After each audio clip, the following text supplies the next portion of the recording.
Halo Sobat RSUD Majene, perkenalkan saya Dr. Jauhar, dokter residen Poliklinik Jantung dan Pembuluh Darah RSUD Majene. Pada video kali ini, saya akan berbagi pengetahuan tentang penyakit jantung. Penyakit jantung masih menjadi penyebab nomor 1 di dunia, dan banyak yang tidak menyadari bahwa mereka memiliki resikonya. Mari kita kenali lebih dalam agar bisa melakukan pencegahan sedini mungkin. Penyakit jantung adalah gangguan pada jantung dan pembuluh darah, terutama arteri koroner yang menyuplai darah ke otot jantung. Jika aliran darah terganggu, bisa terjadi serangan jantung atau gagal jantung. Penyebab utama penyakit jantung ada beberapa faktor. Yang pertama adalah aterosklerosis, yaitu penyempitan dan pengerasan pembuluh darah arteri akibat penumpukan plak yang terdiri dari lemak, kolesterol, kalsium, dan sisa sel di dinding arteri.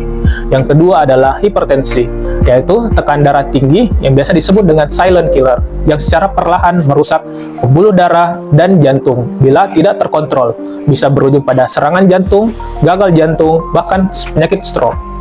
Yang ketiga adalah kolesterol tinggi. Kolesterol jahat atau LDL yang tinggi dapat menumpuk di dinding pembuluh darah dan membentuk plak yang lama-kelamaan bisa menyumbat aliran darah ke jantung, sehingga bisa menyebabkan serangan jantung atau disebut dengan angina atau nyeri dada. Yang keempat adalah diabetes. Diabetes mempercepat kerusakan pembuluh darah dan memperbesar risiko penyumbatan pada arteri koroner. Itulah sebabnya penderita diabetes berisiko 2-4 kali lebih tinggi terkena serangan jantung. Yang kelima, merokok. Rokok merusak lapisan pembuluh darah, mempercepat penyumbatan arteri, dan menurunkan kadar oksigen dalam darah. Akibatnya, jantung bekerja lebih keras dan risiko serangan jantung meningkat secara signifikan. Yang keenam adalah obesitas dan kurangnya aktivitas fisik.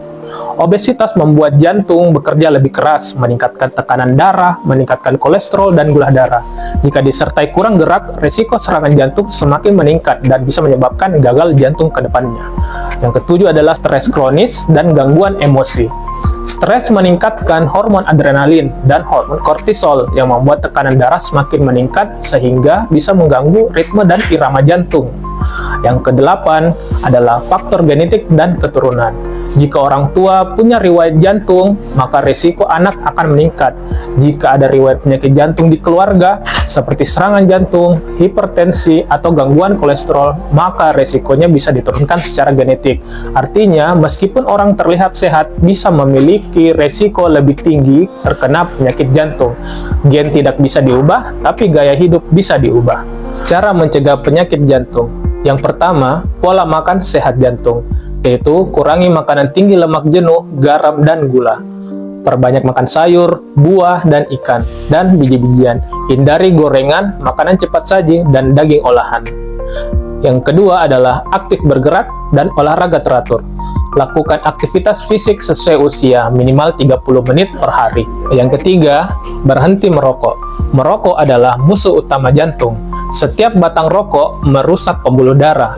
Ingat, berhenti total, bukan dikurangi sedikit-sedikit. Jaga berat badan ideal. Obesitas meningkatkan risiko tekanan darah tinggi, diabetes, dan kolesterol. Yang kelima adalah kelola stres dengan baik. Stres kronis bisa memicu tekanan darah naik dan gangguan irama jantung. Lakukan relaksasi, tidur cukup, dan jangan memendam emosi. Yang keenam adalah kontrol penyakit penyerta. Hipertensi, diabetes, kolesterol tinggi harus dikontrol sejak awal. Minum obat sesuai anjuran dokter, dan cek kesehatan secara berkala. Yang ketujuh adalah screening dan pemeriksaan jantung rutin. Bila ada riwayat keluarga, sebaiknya mulai cek jantung dan sejak usia muda. Pemeriksaan tekanan darah, EKG, kolesterol, gula darah, treadmill, atau ehokardiografi sesuai indikasi. Penyakit jantung bisa dicegah.